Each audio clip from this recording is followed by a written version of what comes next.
On the morning of February 28, 2026, a missile struck a compound in Tehran.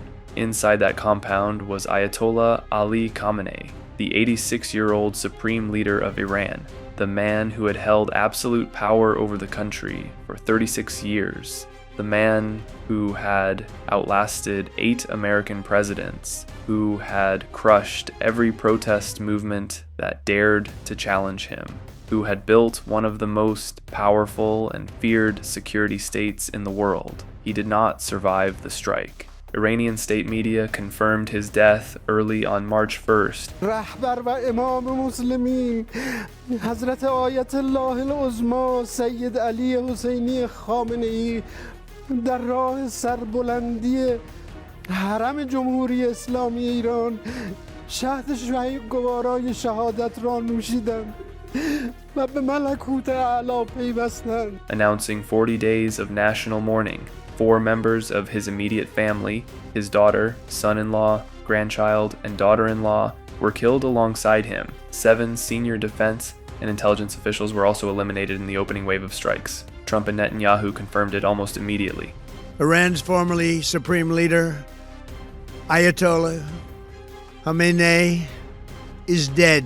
This wretched and vile man had the blood of hundreds and even thousands of Americans on his hands and was responsible for the slaughter of countless thousands of innocent people all across many countries. Iranians took to the streets, some in grief, many in celebration. This is the most dramatic single event in the Middle East in decades, and it didn't come out of nowhere. In this video, I'm going to walk you through the entire story, from the deep roots of the US-Iran conflict all the way to this moment that has changed everything. To understand February 28th, 2026, you have to go back to November 4th, 1979. That year, the Islamic Revolution overthrew Iran's US-backed monarchy. Iranian students stormed the American embassy in Tehran and held 52 American diplomats hostage for 444 days. It was one of the most humiliating episodes in American diplomatic history, and it set the tone for the next 47 years. Deep structural hostility between the two countries. Through the 1980s, the US and Iran fought a covert proxy war. Through the 1990s and 2000s, Iran expanded its nuclear program. Secretly, intelligence agencies eventually confirmed this. A nuclear-armed Iran was seen as an existential threat by Israel and a major threat to US interests. Sanctions, sabotage, the Stuxnet computer virus, widely believed to be a joint US-Israeli operation that destroyed Iranian centrifuges. Years of pressure. Then, in 2015, diplomacy worked, briefly. The Obama administration negotiated the JCPOA, the Iran nuclear deal. Iran agreed to severe limits on its nuclear program and accepted international inspections. Sanctions were lifted. It was fragile, but it held until 2018. President Trump, in his first term, withdrew the United States from the deal and reimposed sweeping sanctions. The Iranian economy began to spiral. The rial plummeted. Inflation soared. Iran responded by accelerating its nuclear program again, enriching uranium to levels far above what the deal had permitted, and by deepening its network of proxy forces across the region. Hezbollah in Lebanon, Hamas in Gaza, the Houthis in Yemen, Shia militias across Iraq and Syria. Iran called this the axis of resistance. It was Tehran's way of projecting power without provoking direct confrontation. At the center of all of it was one man, Khamenei. He had been supreme leader since 1989, succeeding Ayatollah Khomeini, the founder of the Islamic Republic. He controlled the judiciary, state media, the military, and the IRGC. He made the final call on everything. Then came October 7th, 2023. Hamas, one of Iran's most important proxies, launched the deadliest attack on Israeli soil since the country's founding. Around 1,200 people were killed. Israel declared war, but what unfolded over the following 2 years was something few predicted. Israel didn't just fight Hamas, it systematically dismantled the entire axis of resistance. Hezbollah, Iran's most powerful proxy, with 150,000 rockets pointed at Israel from Lebanon, was devastated. Its longtime leader, Hassan Nasrallah, was assassinated. Its command structure was shattered. Hamas's military leadership was wiped out. Syrian military infrastructure hosting Iranian forces was repeatedly struck. Assad's regime, already weakened, collapsed in December 2024, and he fled to Russia. Iran and Israel exchanged direct strikes for the first time in history, in April 2024 and October 2024. Both times, they pulled back from the edge. Then, in June 2025, Israel launched a 12-day war directly targeting Iran. Air defenses, military infrastructure, and Iran's nuclear facilities were struck. The underground enrichment sites at Natanz, Fordow, and Isfahan were hit hard. On June 21st, the United States joined, launching major air strikes on all three sites. Trump declared the facilities completely and totally obliterated. A ceasefire was negotiated, but Iran's economy, already devastated, was now in free fall. An analyst would later note that Khamenei had badly miscalculated. As Sanam Vakil of Chatham House put it, he always assumed he could play for time. He didn't understand how much the world around Iran had changed. In late December 2025, Iran imploded. The rial collapsed. Prices for food, medicine, and fuel hit levels ordinary Iranians simply could not absorb.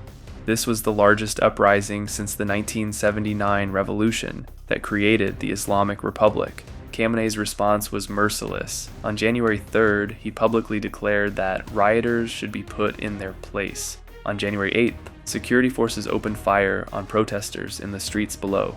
Hospital workers later described scenes of mass carnage. At one hospital in Karaj, 87 dead bodies arrived in a single night. The internet was cut off to conceal the scale. The death toll remains contested. The Iranian government admitted to over 3,000 deaths, calling many victims terrorists.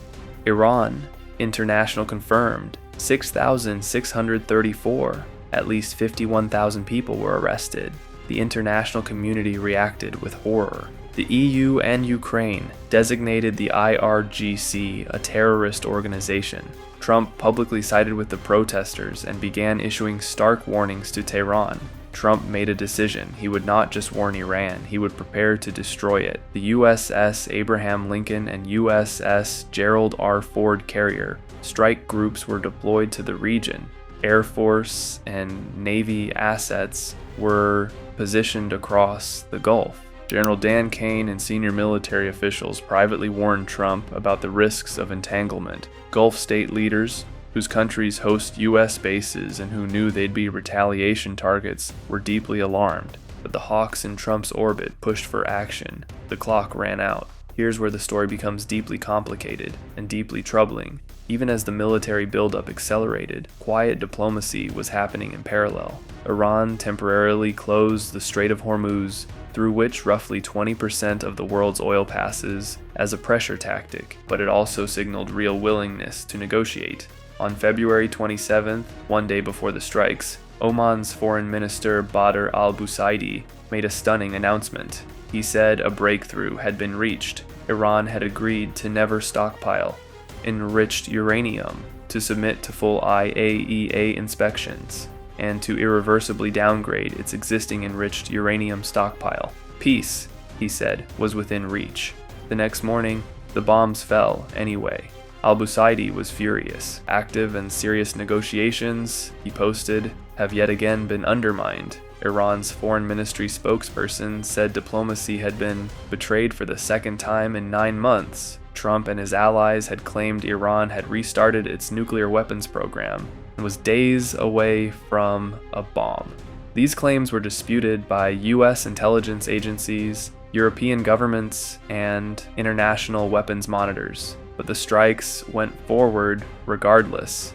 At 2:30 in the morning Eastern Time on February 28th, Trump posted an 8-minute video to Truth Social announcing the start of what the Pentagon called Operation Epic Fury. The Israeli Air Force launched approximately 200 fighter jets, striking over 500 military targets across 24 of Iran's provinces. The U.S. struck by air and sea, targeting ballistic missile sites, military facilities, and nuclear infrastructure. It was, by any measure, a staggering operation. But the strike that changed everything was the one on Khamenei's residential compound in Tehran. Israeli missiles struck the building where the 86-year-old supreme leader was located. Satellite imagery showed the compound severely damaged. An unnamed Israeli official said Khamenei's body had been located and shown to Netanyahu. Trump confirmed it on Truth Social, calling Khamenei one of the most evil people in history and his killing justice for the people of Iran. Netanyahu declared at a press conference, "This tyrant no longer exists." Iranian authorities initially denied it. State media called him safe and sound. Then, early on March 1st, after hours of denial, the Iranian Supreme National Security Council confirmed the news. Iranian state media announced his death. 40 days of mourning were declared, the 7 days of public holidays. Khamenei had ruled Iran for 36 years. He had survived assassination plots, wars, and sanctions. He had crushed every uprising his country had seen. He was, for better or worse, the architect of modern Iran, and he was dead. The reaction inside Iran was divided in a way the world had rarely witnessed. In Tehran, Karaj, Isfahan, Kermanshah, and other cities, the Iranians poured into the streets, not in mourning, but in celebration. At the same time, supporters gathered near the Imam Reza shrine in Mashhad, wailing with grief, collapsing to the ground. The country was, in one moment, both celebrating and mourning the same man. Russian President Vladimir Putin called the targeted killing a cynical murder. Iran launched fresh retaliatory ballistic missiles at Israel and at U.S. military bases across the Gulf. President Pezeshkian, who survived the strikes, declared revenge Iran's legitimate right and duty, and called the killing a great crime. The death of Khamenei does not end this conflict. In many ways, it deepens it. But Israel's opening strikes killed or targeted 30 top military and civilian leaders. 7 senior defense and intelligence officials were eliminated. The chain of command has been severely disrupted. The most senior civilian official still standing appears to be Ali Larijani, and he has already vowed revenge. The deepest irony of Operation Epic Fury is this: if the stated goal was to prevent Iran from ever obtaining a nuclear weapon, killing its supreme leader during an active military assault may have achieved the opposite. Historically, states under existential, conventional military pressure accelerate their pursuit of nuclear deterrence, not abandon it. The IRGC, now potentially in command, has every reason to prioritize obtaining a bomb as quickly as possible. Regional spillover. The Houthis have resumed Red Sea attacks. Iraqi militias are mobilizing. The conflict has already struck U.S. bases in Qatar, Bahrain, Kuwait, the UAE, Saudi Arabia, Jordan, and Syria. Any one of these countries could be drawn deeper into active combat. Regime change that is genuinely owned by the Iranian people looks very different from regime change imposed from outside. How does this end? No one can answer that yet. Trump has indicated strikes will continue through the week. Iran has promised retaliation.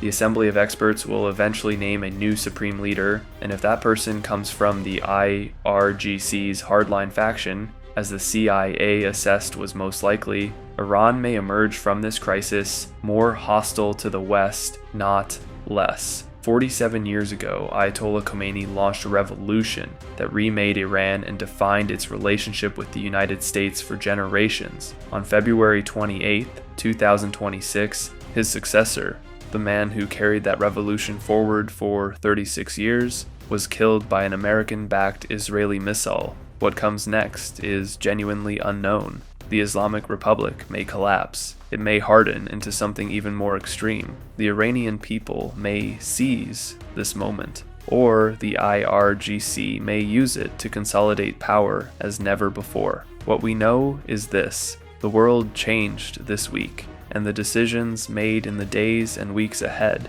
will determine what it changes into. Stay informed, stay critical, and question everything you hear, because in a conflict this fast-moving, with this many competing interests, the truth is always the first casualty. If you found this valuable, like and subscribe for ongoing coverage. Leave your questions in the comments.